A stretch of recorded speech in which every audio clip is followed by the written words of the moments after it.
I've done an in-depth reading of almost every important book, every important review paper, research paper, including those which are published in Economic and Political Weekly, major newspapers and their editorials, magazines like India Today, Outlook, and so on, and watching all the debates, including cephalogists, their predictions, their statements. What is more important is first take at the macro picture, the mega picture, and then think of your country, because most of the debates,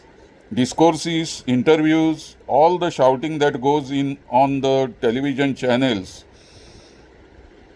they are Indo-centric, means they believe that this is the piece of land called Republic of India, and Lok Sabha elections means whatever we do here in the Lok Sabha is limited to national issues and issues between personalities, individuals, leaders, and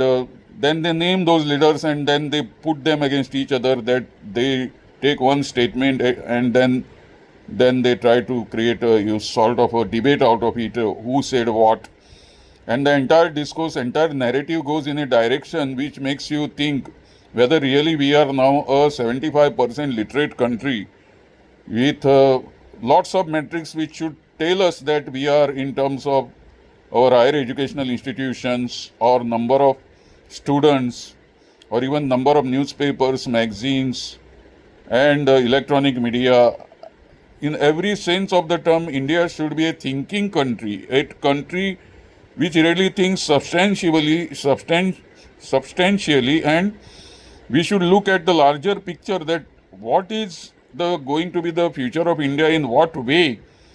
one pirate somewhere can block our supply chain. That is a very important thing.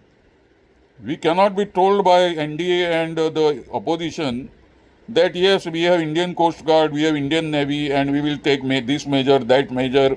to see to it that nothing happens through the international cargo traffic passing through Suez Canal, and then they cannot stop at that. We have to go beyond it.